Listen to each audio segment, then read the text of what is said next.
Assalamualaikum warahmatullahi wabarakatuh. Innal hamdalillah nahmaduhu wa nasta'inuhu wa nastaghfiruhu wa na'udzu billahi min shururi anfusina wa min sayyiati a'malina. Man yahdihillahu fala mudilla lahu wa man yudlil fala hadiya lahu. وأشهد أن لا إله إلا الله وحده لا شريك له وأشهد أن محمدا عبده ورسوله لا نبي بعده نصلي ونسلم على رسولنا الأمين وعلى آله وأصحابه ومن تبعهم بإحسان إلى يوم الدين وبعد إخواني وأخواتي في الدين أعزكم الله. Pada kesempatan sore hari ini insyaallah kita masuk kepada majlis yang ke-19 berbicara tentang bagaimana sifat-sifat surga atau al-jannah. Kita telah membaca di dalam Al-Quran dan Al-Hadis bagaimana digambarkan hal-hal yang menyenangkan di dalam surga. Sehingga kita akan menggambarkannya seolah-olah bahwa apa yang disebut itu serupa dengan yang ada di dunia. Tapi perlu diketahui bahwa apa yang disebut di dalam Al-Quran dan Al-Hadis hanya sebahagian dari apa yang ada di surga. Karena sebahagian yang lain tidak bisa digambarkan dengan kata-kata yang kita miliki di dunia dan juga tidak bisa digambarkan karena tidak ada yang seperti itu di dunia. Lebih daripada itu, bahwa apa yang disebutkan di dalam surga seolah-olah namanya sama dan serupa kenyataannya dengan yang ada di dunia, padahal jauh-jauh berbeda. Tidak ada kesamaan di antara keduanya. Di surga disebutkan di dalam Al-Quran, di sana ada kebun kurma, ada anggur, ada sungai-sungai, kemudian ada bidadari, dan ada tempat tinggal yang menyenangkan. Namun penyebutan itu hanya pendekatan agar manusia membayangkan tentang kesenangan dan kenikmatan yang ada di surga. Adapun kenyataannya pada saat ini kita tidak akan mampu menggambarkannya karena tidak ada yang serupa dengan itu di dunia ini. Kita lihat bahwa di surga sana tidak ada sesuatu yang hilang, sesuatu yang luput, sesuatu yang berubah, tidak ada.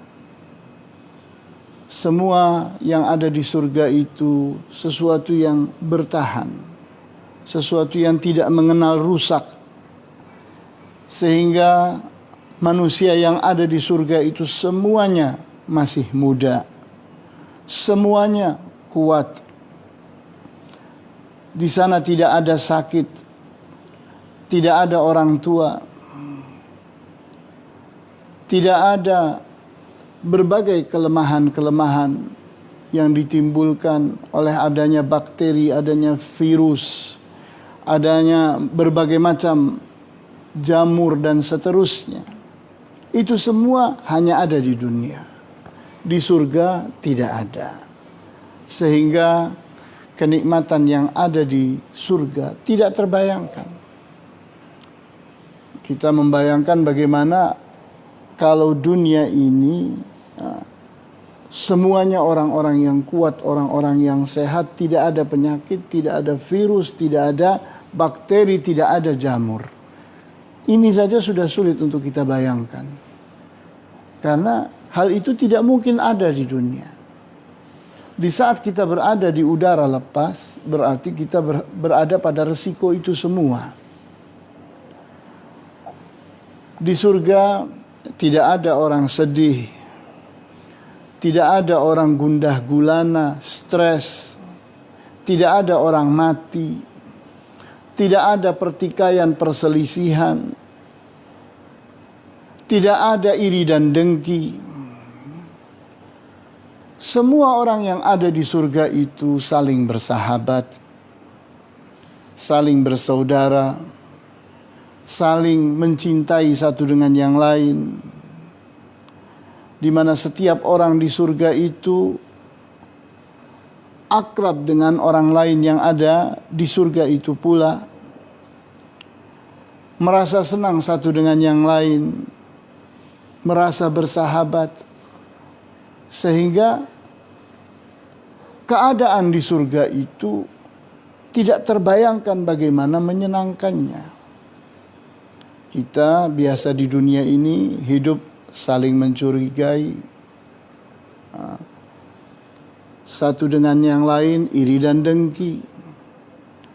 Kadang-kadang satu dengan yang lain saling berencana jahat, berpikiran jelek dan seterusnya.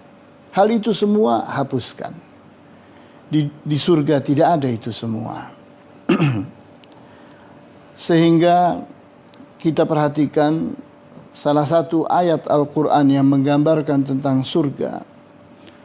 Kita membacanya pada surat Al-Hijr ayat 47. Wa naza'na ma fi sudurihim min ghillin ikhwanan ala sururin mutaqabilin. Wa naza'na, dan kami cabut, ma fi sudurihim, apa yang ada di dada-dada mereka, min ghillin, rasa tidak senang, rasa dengki. Ikhwanan, mereka itu menjadi orang-orang yang saling bersaudara. Ala sururim mutaqabilin, mereka berada di pembaringan mereka, saling berhadapan, tidak ada permasalahan di antara mereka. Sehingga surga itu tidak tergambarkan oleh kita di saat kita hanya bisa berpikir seperti yang ada di dunia. Seolah-olah yang ada di surga itu bisa ada di dunia. Padahal sama sekali tidak ada. Yang ada hanya kesamaan nama dan keserupaan kenyataan. Namun pada kenyataannya sama sekali berbeda.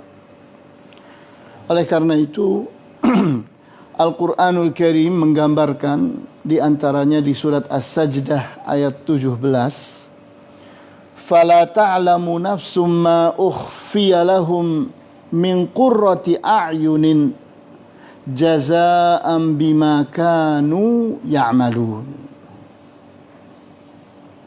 Fala ta'lamu nafsun, dan jiwa manusia itu tidak mengerti, ma ukhfiya lahum, apa yang disembunyikan bagi mereka, min qurrati a'yunin, apa-apa yang menyenangkan mata, yang membuat orang menjadi berbahagia dan merasa senang. Jazaan, itu semua adalah balasan bima kanu ya'malun, disebabkan oleh apa-apa yang mereka lakukan. Jadi kita lihat pada ayat ini Allah Subhanahu wa taala telah mengatakan fala ta'lamu nafsun, jiwa kita ini tidak pernah mengerti, ma ukhfiya lahum, apa-apa yang disembunyikan bagi mereka, min qurrati ayunin, di antara apa-apa yang menyenangkan. Sehingga apa-apa yang ada di surga itu tidak bisa sama, karena manusia tidak mampu mengerti itu. Manusia untuk bisa mengerti butuh data, butuh pengalaman.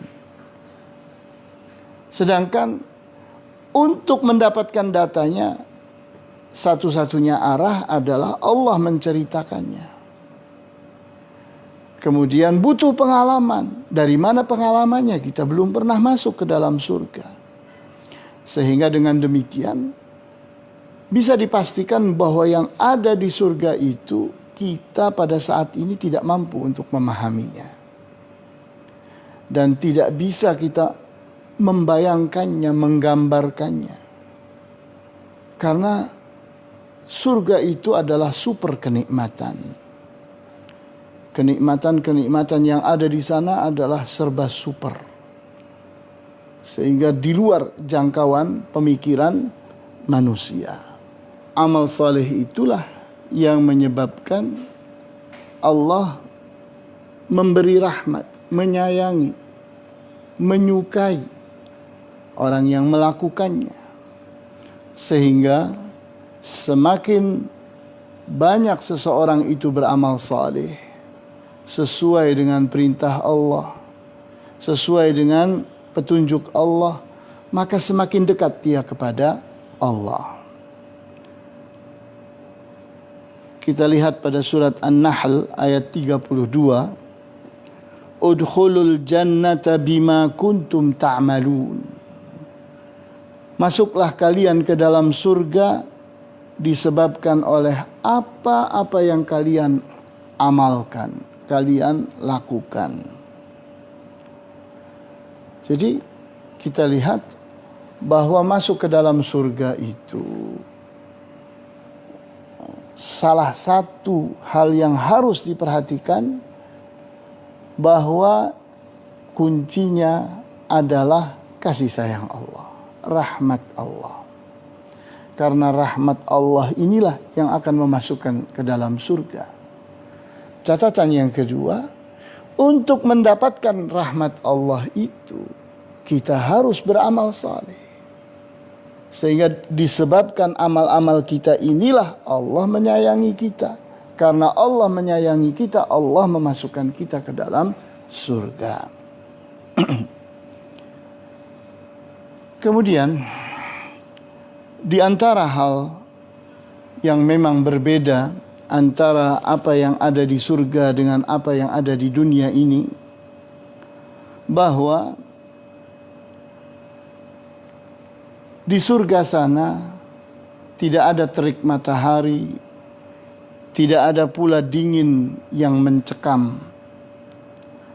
Sehingga kita membaca di dalam Al-Quranul Karim di surat Al-Insan ayat 13. La yarawna fiha syamsaw wala zamharira. Tidak mereka melihat di surga sana ada matahari dan tidak ada pula dingin yang membuat orang tersiksa. Sehingga kesejukan yang ada di sana seperti musim semi. Dia tidaklah panas dan tidak pula dingin. Sehingga dia terasakan sedang di tubuh. Orang merasa nikmat, merasa segar.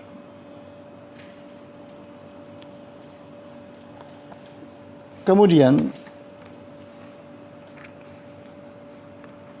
kita kalau berbicara tentang dunia, kita akan berkata bahwa di dunia ini ada tempat-tempat yang nikmat, tempat-tempat yang menyenangkan.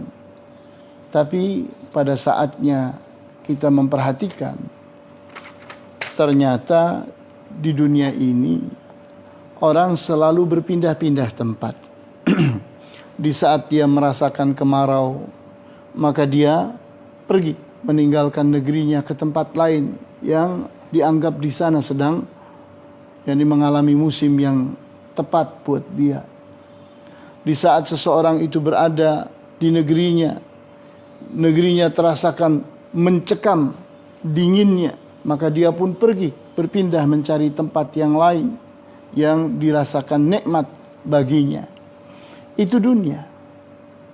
Dunia menyebabkan orang tidak bertahan di suatu tempat. Sehingga karena dunia ini penuh dengan kelemahan,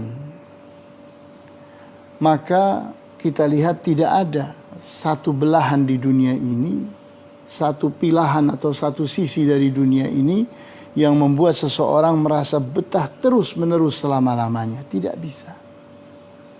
Kenapa? Ya inilah kelemahan dunia. Dunia itu memiliki kekurangan-kekurangan. Kemudian, di saat kita memperhatikan surga,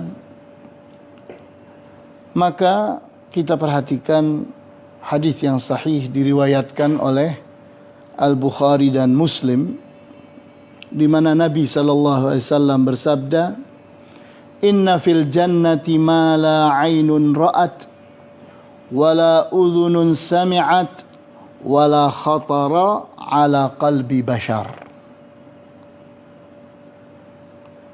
Inna fil jannati, sesungguhnya di surga, ma la 'ainun ra'at, padanya ada hal-hal yang tidak pernah manusia melihatnya, wala udhunun sami'at, dan tidak pernah telinga mendengarnya, wala khatara ala qalbi bashar, dan tidak pernah terfikir oleh jiwa manusia,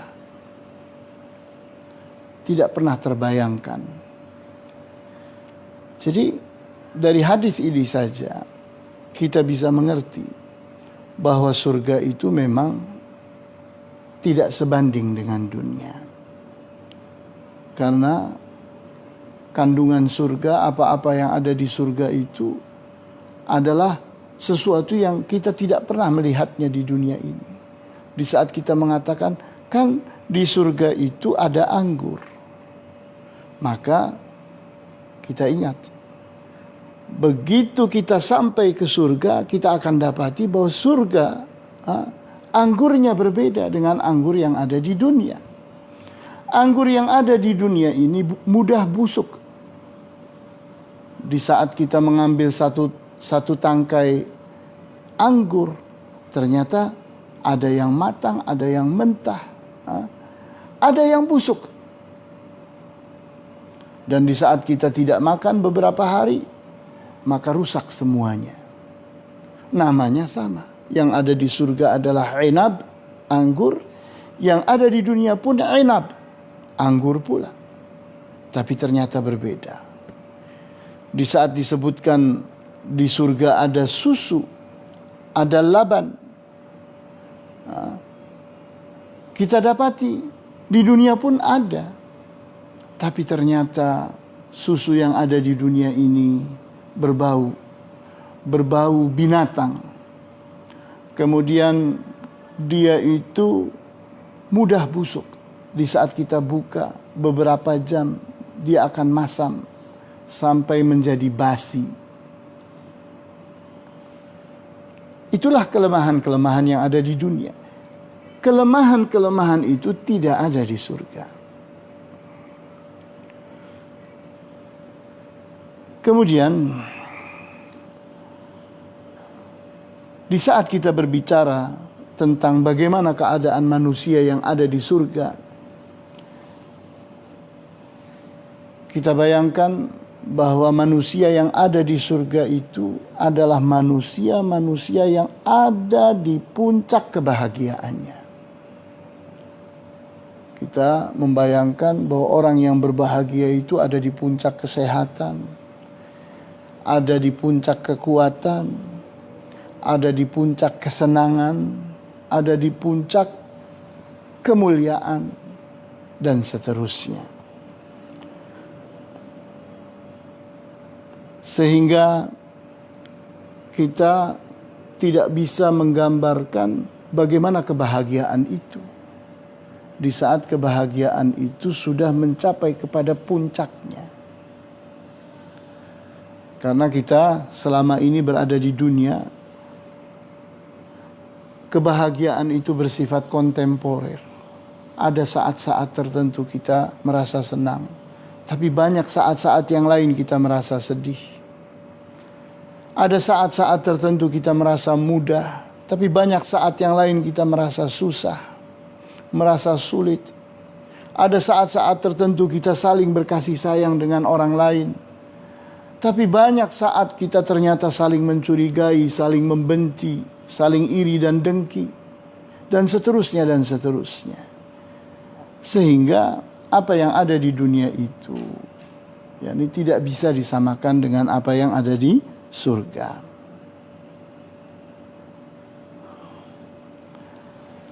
Kita perhatikan bahwa orang-orang yang layak masuk surga adalah manusia-manusia yang telah layak mendapatkan label thayyib, orang yang baik. Sehingga kita membaca di antaranya di surat Az-Zumar ayat 73. Salamun alaikum tibtum fadkhuluha khalidin. Salamun alaikum, salam sejahtera buat kalian. Tibtum, kalian telah menjadi thayyib, kalian telah menjadi baik. Sudah tidak ada lagi keburukan pada diri kalian, tidak ada kejahatan pada diri kalian, semuanya telah dibersihkan. Fadkhuluha khalidin, maka masuklah kalian ke dalam surga untuk kekal abadi di dalamnya. Jadi kita bayangkan bahwa orang untuk masuk ke surga tidak setiap saat seseorang ingin masuk surga dia masuk, tidak bisa. Dia harus benar-benar telah bersih, telah menjadi orang yang baik, telah menjadi orang yang benar-benar dicintai oleh Allah, dirahmati oleh Allah. Sehingga kita membaca pada surat An-Nahl ayat 32. Alladzina tatawaffahumul malaikatu tayyibin. Yaquluna salamun alaikum.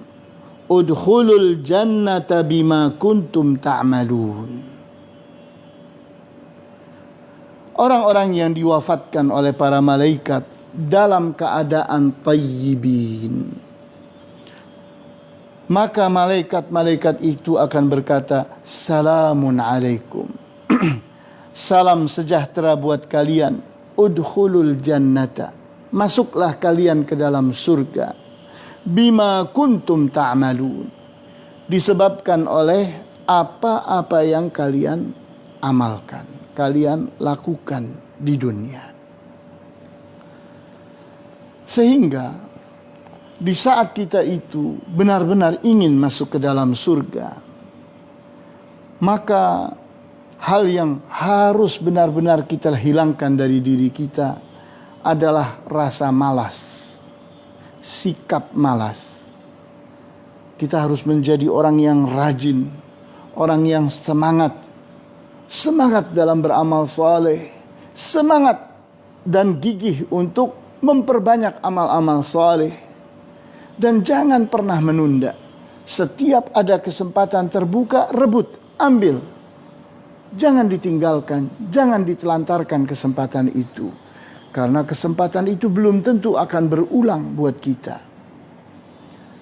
Dan kita jangan sama sekali bersandar kepada angan-angan.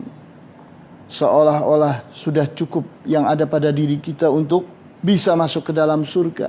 Jangan pernah kita memiliki hal itu sedikit pun. Sehingga buanglah angan-angan. Kita harus menjadi orang yang benar-benar hidup dalam kenyataan. Pastikan bahwa amal saleh yang kita lakukan adalah amal saleh.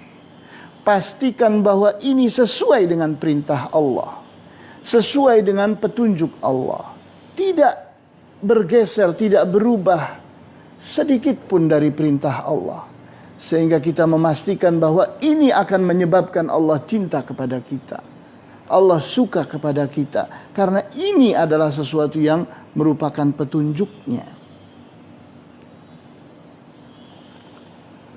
Kita perhatikan di dalam hadis yang sahih diriwayatkan oleh Muslim, Rasulullah SAW bersabda, "Man batta'a bihi amaluhu lam yusri' bihi nasabuhu." Barang siapa yang berlambat-lambat dalam beramal,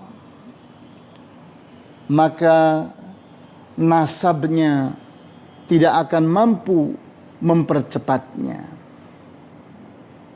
Kita jangan pernah membayangkan karena diri kita ini adalah keturunan bangsawan, keturunan orang mulia, keturunan Quraisy, keturunan Bani Hashim, keturunan bangsa Arab, keturunan orang-orang yang berdarah biru dan sebagainya, kemudian kita yakin akan masuk surga. Itu angan-angan yang harus dibuang. Karena tidak ada itu. Cinta Allah bukan karena itu. Ridha Allah bukan karena itu. Jadi jangan sampai kita tertipu oleh syaitan. Karena hal yang demikian tidak akan mempercepat seseorang untuk masuk ke dalam surga karena amalnya. Karena pastikan bahwa yang akan menyebabkan seseorang itu masuk surga adalah kasih sayang Allah. Dan kasih sayang Allah itu akan datang pada seseorang di saat dia itu telah beramal saleh yang menyebabkan Allah mencintainya, menyebabkan Allah menyukainya. Kita lihat di dalam Al-Quranul Karim di surat Al-Hujurat ayat 13. Inna akramakum indallahi atqakum. Sesungguhnya orang yang paling mulia di antara kalian adalah orang-orang yang paling bertakwa. Jadi yang dilihat oleh Allah itu adalah ketakwaan seseorang. Bagaimana dia beramal saleh. Bagaimana dia memperhatikan Allah. Bagaimana dia itu menjalankan setiap perintah Allah dan menjauhi larangan-larangannya. Kita perhatikan pula surat Al-Mu'minun ayat 101 sampai dengan 103.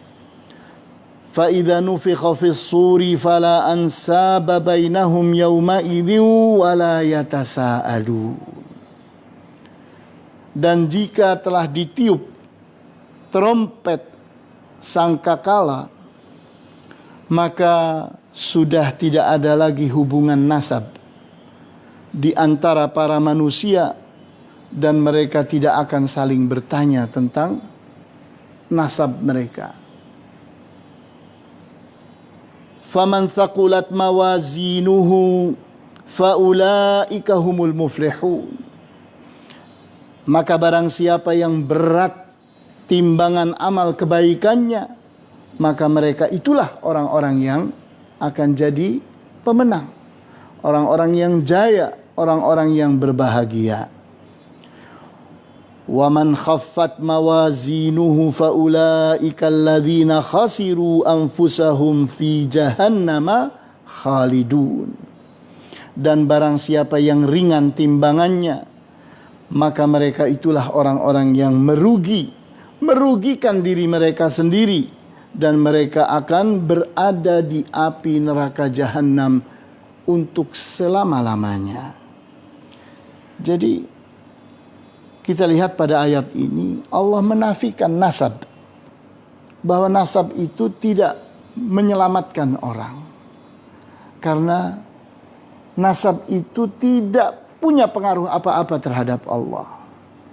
Tidak ada orang yang jadi mulia di hadapan Allah karena nasabnya tidak ada.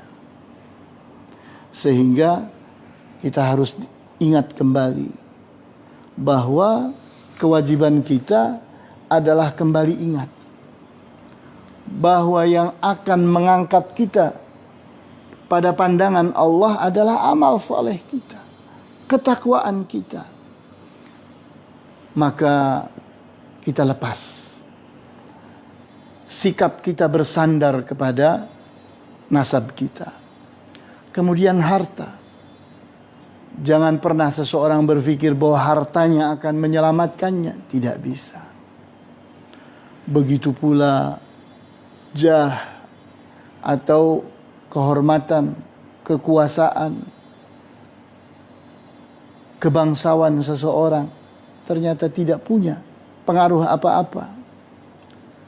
Begitu pula seseorang merasa bahwa dia punya banyak anak, maka anak-anaknya itulah yang akan menyelamatkannya.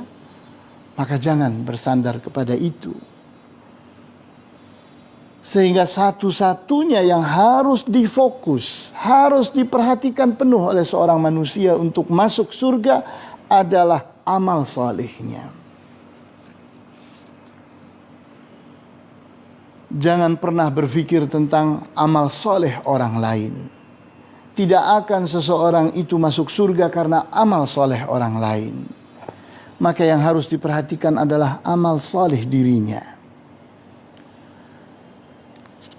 Sehingga tidak perlu seseorang berpikir bahwa saya akan selamat karena saya itu anak fulan, atau ayahnya si fulan, saudaranya si fulan.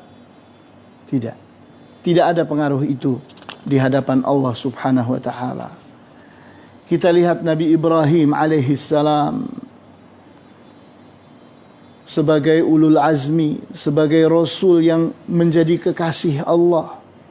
Tapi bagaimana dengan nasib ayahnya? Tetap ayahnya itu masuk ke api neraka. Bagaimana dengan Nabi Muhammad sallallahu alaihi wasallam, manusia terbaik, manusia paling bertakwa di dunia ini. Beliau pemimpin seluruh manusia zaman dahulu dan zaman akan datang. Tapi ternyata ayahnya di api neraka, kakeknya di api neraka, pamannya di api neraka. Kita lihat pula Nabi Nuh alaihi salam. Ternyata tidak bisa berbuat apa-apa di hadapan anaknya. Di saat anaknya dipanggil-panggil untuk naik ke atas kapal bahtera yang akan menyelamatkannya, ternyata tidak mau.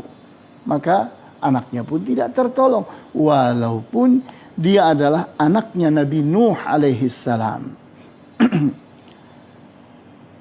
Sehingga Syekh Saleh Al-Fauzan mengatakan, "Fala yanfa'u fala yanfa'ul insana amalu qaribihi aw amalu sadiqihi aw amalu abihi aw ibnihi, la yanfa'ul insana illa amaluhu salihul khasu bihi." Maka tidaklah bermanfaat untuk diri seseorang amalan karib kerabatnya, amalan sahabatnya, amalan ayahnya, anaknya, dan siapapun. Tidak akan bermanfaat bagi seseorang kecuali amal saleh dirinya yang benar-benar diamalkan oleh dirinya. Sehingga kita lihat pada akhirnya surga dengan kenikmatan puncak itu, kita telah dapatkan kuncinya, bahwa untuk masuk ke dalam surga kuncinya adalah amal saleh. Maka terutama pada bulan Ramadan saat ini, kesempatan untuk beramal saleh itu luar biasa sekali.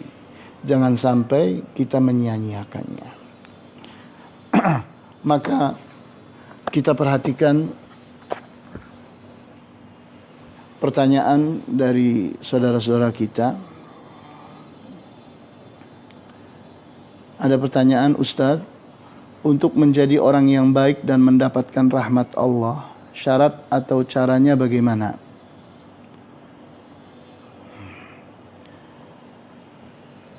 Kita tahu bahwa kasih sayang Allah itu jelas.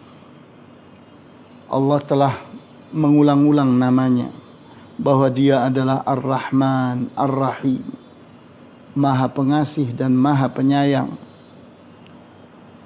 Sehingga di saat seorang manusia itu ingin menggapai kasih sayang Allah, maka kita harus pandai mencari apa sih yang membuat Allah itu merahmati kita, mengasihi dan menyayangi kita. Maka yang harus diperhatikan pertama adalah jangan melakukan lawannya. Apa-apa yang menyebabkan Allah marah, apa-apa yang menyebabkan Allah benci, apa-apa yang menyebabkan Allah jadi tega mengadab kita, jangan lakukan itu. Karena itulah yang akan menghalangi kasih sayang Allah kepada kita. Di saat kita ingin mendapatkan kasih sayang Allah, tapi kita sedang melakukan sesuatu yang Allah benci. Kita sedang melakukan sesuatu yang membuat Allah marah. Kita sedang melakukan sesuatu yang membuat Allah jadi tega mengadab kita. Maka ini yang harus kita perhatikan. Maka tugas kita adalah membersihkan diri kita dari amalan-amalan yang Allah tidak sukai, dari amalan-amalan yang Allah benci. Kita bersihkan. Sehingga kita niati diri kita untuk mulai dari zero. Ayo kita mulai lagi dari titik nol. Kita periksa lagi amalan-amalan kita.